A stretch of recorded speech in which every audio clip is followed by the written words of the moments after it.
नमस्ते दोस्तों, स्वागत है आपका मेरी नई कहानी में। कभी ऐसा हुआ है कि कोई आपको ऐसे देखे कि आपको समझ ही नहीं आए पर अंदर से अजीब फील हो। आप इग्नोर करो पर वो फीलिंग जाने का नाम ही नहीं ले और धीरे धीरे वो और स्ट्रॉन्ग होती जाए।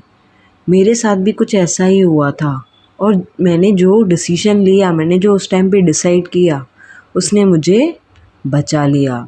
लिटरली वो फीलिंग ही इतनी अजीब थी जो मैं आपको इस कहानी में बयान करने वाला हूँ।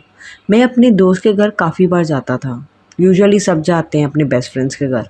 उसका घर मेरे लिए सेफ़ प्लेस जैसा था। जब भी देखो शॉर्ट्स पहन के निकल जाओ। पर धीरे धीरे मुझे अनकंफर्टेबल फील होने लगा। उसकी मम्मी का बिहेवियर कभी नॉर्मल कभी स्ट्रेंज लगता। वो मुझे बुरी नज़र से देखती थी। उनकी नज़र मुझे अनईज़ी कर देती थी। मैं खुद को समझता था शायद मेरा डाउट है और मैं सब इग्नोर करता रहता था क्योंकि उनके पापा ना बाहर दुबई में काम करते थे तो आंटी अकेली रहती थी। पर फिर छोटी छोटी चीज़ें नोटिस होने लगी। वो अननेसेसरी बात करने लगी, मेरे चेस्ट पे हाथ रखने लगी, मुझे रुकने के लिए बोलती। जब दोस्त घर पे ही नहीं होता तब बुलाते। मुझे समझ ही नहीं आ रहा था कि कैसे रिएक्ट करूं। मैंने डिस्टेंस बनाना शुरू कर दिया पर सिचुएशन और ऑकवर्ड होने रही थी। मेरा माइंड बहुत कंफ्यूज हो रहा था और हैवी हो गया था।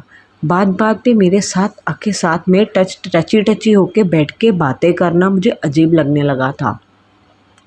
एक दिन मैं वहाँ अकेला था, घर में पूरा सन्नाटा था और मुझे बहुत अनईज़ी फ़ील हो रहा था क्योंकि मेरा दोस्त नहीं था, उसकी सिर्फ मम्मी थी। उस मोमेंट पे मैंने डिसाइड किया यहाँ रुकना सेफ़ नहीं है क्योंकि वो मेरे बहुत नज़दीक आ गई थी। उनका हाथ मेरे छाती पे चला गया था।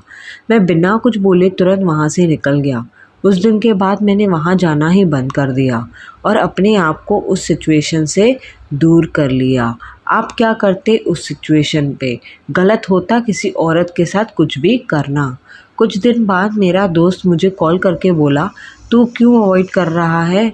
मैं कुछ क्लियर नहीं बता पाया पर मैंने बस इतना कहा, सब जगह सेफ़ नहीं होती। उसने पहले इग्नोर कर दिया और गुस्सा भी आया उसे, पर बाद में उसने भी कुछ नोटिस किया। तब उसे मेरी बात समझ में आ गई कि मैं उसके घर पे बार बार क्यों नहीं जा रहा था अभी और अवॉइड क्यों कर रहा था, क्योंकि उसकी मम्मी की उस हरकतें उसे पता चल गई थी। उस दिन मैंने एक इम्पॉर्टेंट चीज़ सीखी, अगर कोई सिचुएशन आपको अनकंफर्टेबल फ़ील कराए, भले आप लड़का हो या लड़की हो, तो उससे इग्नोर मत करो।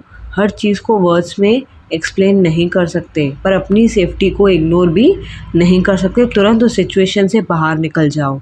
कभी कभी दूर रहना ही सबसे सही डिसीजन होता है और इंस्टेंट जो दिमाग में आपके इंस्टेंट आता है ना, कभी गलत नहीं होता, उसको फॉलो करो। जो दिमाग में पता चलता है कि नहीं मेरे साथ गलत हो रहा है, तभी उस सिचुएशन से निकल जाओ। कहानी अच्छी लगी हो तो लाइक शेयर एंड सब्सक्राइब करना और अपनी राय